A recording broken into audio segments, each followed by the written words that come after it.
Seperti kita tahu, kalau pada tanggal 15 dan 19 November mendatang, Timnas Indonesia akan menjamu dua raksasa Asia dalam lanjutan ronde 3 kualifikasi Piala Dunia 2026 zona Asia, yakni Jepang dan Arab Saudi. Timnas Indonesia sendiri mendapatkan target tinggi dari PSSI, yakni untuk bisa amankan 4 poin di laga tersebut. Di sisi lain, di bulan Desember mendatang, Timnas Indonesia juga nggak boleh lupa kalau ada turnamen yang bernama AFF, atau Piala Paling Bergengsi Tim-Tim dari Asia Tenggara. Meski banyak yang bilang level Indonesia bukan lagi AFF untuk saat ini, tapi suka tak suka Indonesia belum pernah sekalipun meraih gelar juara. Dan jika melihat komposisi pemain Timnas Indonesia sekarang, mungkin inilah waktu yang tepat bagi Timnas untuk membawa pulang gelar juara Piala AFF, paling diidam-idamkan oleh Bung Handuk tersebut. Dan seperti yang sudah dijelaskan oleh Pak Erik sebelumnya, kalau Timnas Indonesia nggak akan meremehkan Piala AFF dan akan mengirimkan skuad terbaiknya termasuk para pemain diaspora. Dan jika melihat kekuatan Indonesia di Piala AFF nanti, dengan materi-materi pemain di kualifikasi Piala Dunia, jelas membuat calon lawan Timnas, terutama di grup B macam Filipina dan Vietnam, makin waspada.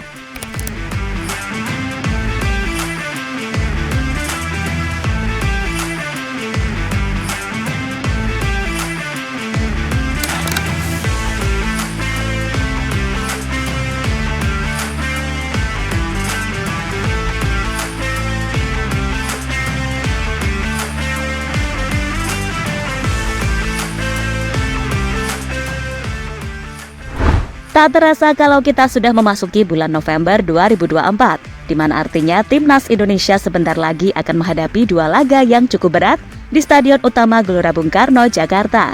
Tepat pada tanggal 15 dan 19 November 2024, pertama Indonesia akan menjamu raja terakhir, yakni Timnas Jepang.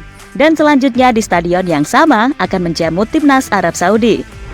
PSSI sendiri memberikan target yang cukup tinggi dalam match bulan November ini, yakni bisa mengamankan 4 poin di kandang.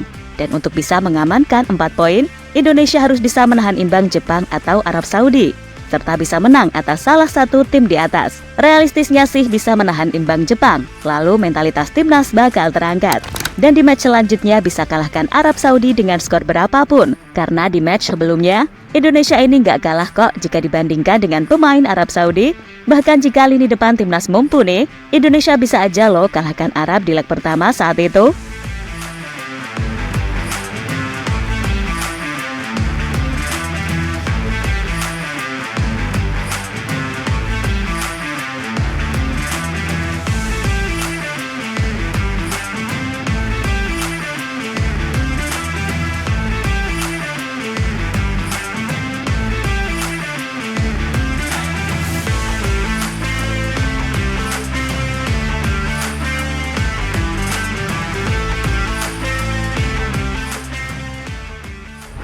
Di sisi lain, di tengah-tengah jadwal yang sangat padat ini, Timnas Mania tak boleh melupakan kalau di bulan November hingga Desember ini akan ada gelaran Piala AFF 2024, sebuah ajang paling bergengsi dari negara-negara di ASEAN. Dan Timnas Indonesia sendiri memang belum pernah sama sekali merasakan gelar juara di ajang ini. Padahal Timnas Indonesia sudah beberapa kali menjadi finalis, namun tetap saja selalu melempem ketika bermain di partai final. Alhasil Timnas Indonesia hanya menjadi raja runner-up di ajang Piala Bergengsi se-Asia Tenggara ini. Sementara itu, Pak Erick Thohir sendiri pernah bilang kalau Indonesia akan memakai sejumlah pemain muda di ajang ini. Jelas dimaksudkan untuk menambah jam terbang di level internasional. Dan memang, sempat muncul wacana jika Indonesia akan turun dengan skuad U20 ataupun U23. Hal yang kemudian membuat para tetangga macam Thailand, Malaysia, Filipina, hingga negara paling julid, Vietnam, mencak-mencak dan menganggap jika Indonesia telah merendahkan ajang Piala AFF. Namun niatan dari Pak Erick Thohir itu akhirnya pudar. Sekali lagi Indonesia belum pernah meraih gelar juara di ajang ini. Dan jika melihat situasi yang ada dengan generasi emas Indonesia saat ini, mungkin inilah waktu yang tepat bagi Timnas Indonesia meraih gelar juara di ajang terbesar di kawasan Asia Tenggara tersebut.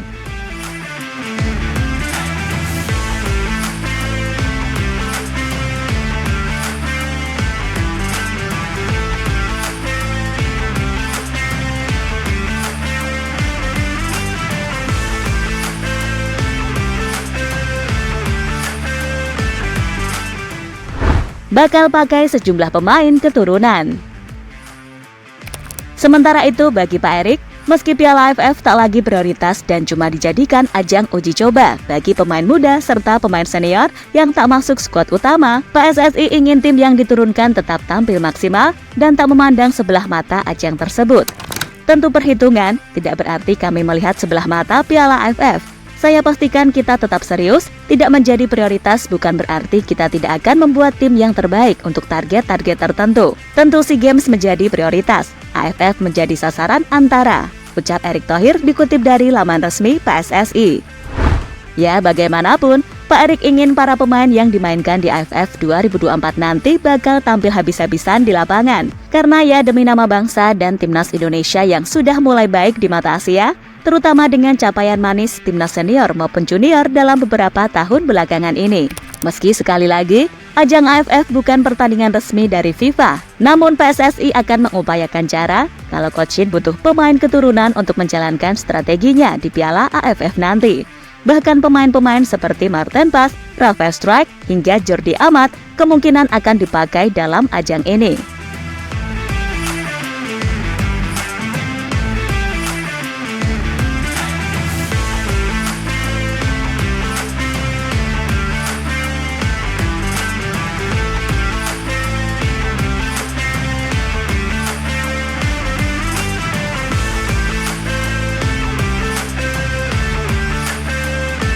Filipina dan Vietnam mulai panik hadapi keseriusan Indonesia. Sementara itu, media Vietnam Soha menyebut grup B bisa jadi adalah grup neraka karena Indonesia yang kini dianggap lebih superior terutama dalam beberapa pertemuan terakhir atas Vietnam, dan jika mereka memakai tim yang mengalahkan 2 kali di kualifikasi Piala Dunia, jelas Vietnam akan habis dan pulang lebih dahulu. Soal daftar pemain, sebelumnya banyak sumber yang menyebut tim Indonesia akan mengikuti Piala AFF bersama tim U22. Namun Arya Sinulinga memastikan pemilihan wajah manapun bergantung sepenuhnya pada keputusan pelatih Sintayong. Artinya, pelatih asal Korea itu bisa menambah pemain kunci di tim utama peserta Piala AFF jika diinginkan. Beberapa pemain Indonesia yang bermain di luar negeri juga diperkirakan akan hadir di Piala AFF seperti Jordi Amat, Pratama Arhan, Asnawi Mangku Alam, Sadil Ramdhani, dan kiper Marten Pas. Saat Piala AFF 2024 berlangsung, turnamen mereka akan berakhir atau istirahat, tulis soha.vn. Vietnam sendiri tampaknya sudah mulai trauma ketika mendengar nama timnas Indonesia.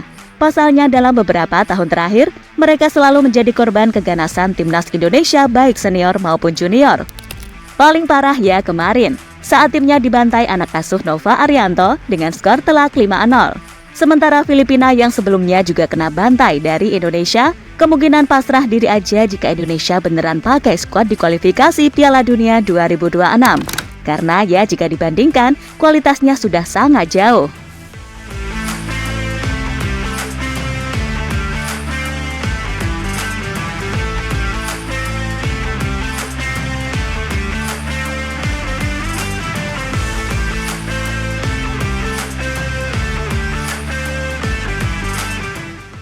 Sintayong masih bimbang karena jadwal padat. Timnas Indonesia akan menjalani 2 laga penting di matchday ke-5 dan ke-6 dalam fase ketiga kualifikasi Piala Dunia 2026. Pada 15 November, skuad Garuda akan menyambut Jepang. Berselang 4 hari kemudian, giliran Arab Saudi yang akan berhadapan dengan tim Merah Putih pada 19 November. Tak sampai sebulan, selanjutnya Timnas Indonesia bakal menjalani Piala AFF 2024. Ajang 2 tahunan ini dijadwalkan bergulir pada 8 Desember 2024 hingga 5 Januari 2025. Di tengah jadwal yang berdekatan, PSSI tidak membagi tanggung jawab kepelatihan kepada orang yang berbeda. Sintayong tetap dipercaya menjadi nahkoda tim di kualifikasi Piala Dunia 2026 sekaligus Piala AFF 2024. Ada plus dan minus 2 agenda dengan jadwal yang berdekatan. Secara umum, kelebihan dari situasi ini adalah kekompakan pemain dapat lebih terbentuk karena tidak berpisah terlampau lama. Sintayong juga bisa sekali dayung dalam meracik formula strategi sekaligus komposisi pemain. Harapannya sentuhan para pemain bisa lebih terjaga. Namun kekurangannya, agenda timnas yang berdekatan belum tentu bisa diikuti oleh semua pemain. Entah sang pemain sedang cedera atau memang tidak dilepas oleh klubnya karena Piala AFF tidak masuk kalender FIFA. Karenanya, Sintayong perlu memikirkan proyeksi pemain untuk kualifikasi Piala Dunia 2026 dan Piala AFF 2024. Ia punya kuasa penuh untuk menentukan siapa nama-nama yang masuk dalam komposisi tim sesuai dengan kebutuhan dan targetnya. Daftar panjang nama-nama pemain perlu segera disusun sebelum mengerucut menjadi daftar pendek hingga jadi skuad resmi di ajang masing-masing. Untuk kualifikasi Piala Dunia 2026, kemungkinan besar tidak banyak perubahan. Tapi di Piala AFF 2024 ada peluang pemain yang tampil akan lebih berwarna. Ini tergantung Sintayong yang punya kendali penuh dalam penentuan pemain. Sintayong bisa menghadapi keterbatasan pemanggilan pemain ke Timnas Indonesia karena Liga 1 2024-2025 tidak libur selama Piala AFF 2024 berlangsung. Sebagai pemegang kemudi dalam memilih pemain, pendekatan persuasif perlu dilakukan Sintayong atau PSSI dengan klub. Sebab terdapat kemungkinan pelatih klub bereaksi ketika pemain andalan dalam jumlah signifikan ditarik ke Timnas. Untuk mencegah ini terjadi, Sintayong perlu mempertimbangkan untuk memanggil pemain dengan jumlah yang merata dari klub-klub Liga 1. Sintayong juga bisa memanfaatkan pemain senior yang sudah jarang dipanggil reguler ke Timnas. Pengalaman panjang membela tim Garuda dapat menopang kualitas tim di panggung Asia Tenggara. Pemain junior juga bisa dipertimbangkan. Piala AFF 2024 dapat jadi panggung bagi bintang masa depan untuk membentuk mental. Langkah ini sebenarnya sudah dilakukan Sintayong di berbagai kesempatan. Artinya, pemain diaspora terutama yang di Eropa dan Amerika tidak perlu repot-repot dipanggil ke Piala AFF 2024 karena hanya secuil harapan klub bersedia melepas pemain naturalisasi Indonesia meski sedang jeda kompetisi di musim dingin. Di satu sisi, manuver Sintayong dalam menunjuk pemain perlu disesuaikan dengan target yang diketuk PSSI untuk Piala AFF 2024. Apalagi juara bukan jadi misi utama, beban Sintayong akan berkurang dalam menyusun skuad. Namun jika torehan juara yang diinginkan, maka idealnya semua pemain yang diinginkan pelatih bisa merapat ke Timnas. Tapi kembali lagi, hal ini sulit diwujudkan. Dengan hegemoni Timnas sudah naik kelas, apakah Piala AFF sudah tak perlu jadi prioritas? Apakah benar ajang ini semestinya hanya jadi wadah untuk pengembangan pemain tanpa memikirkan gelar, meski Indonesia tak pernah juara Piala AFF? Sepanjang keikutsertaannya, Timnas Indonesia belum sekalipun pernah menjuarai Piala AFF. Pencapaian terbaik tim Merah Putih adalah 5 kali menjadi runner-up pada 2000, 2002, 2004, 2010, 2016, dan 2020. Melihat ini, tentu ada harapan dari supporter agar Timnas Indonesia bisa mengangkat trofi juara. Tapi, cukup jadikan gelar itu sebagai salah satu indikator pendukung, bukan barometer utama dalam konteks kualitas Timnas Indonesia.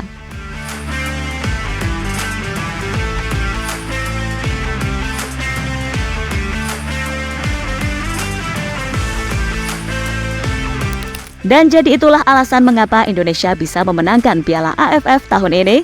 Dengan generasi emas, semua berharap yang terbaik untuk Indonesia. Meski nggak sedikit yang bilang kalau AFF bukan level kita lagi. Tapi jika melihat sejarah, harusnya kita malu sama Singapura yang punya 2 gelar Piala AFF dan juga Malaysia yang bisa juara kalahkan Indonesia. So tetap berikan yang terbaik dan semoga bisa juara tahun ini.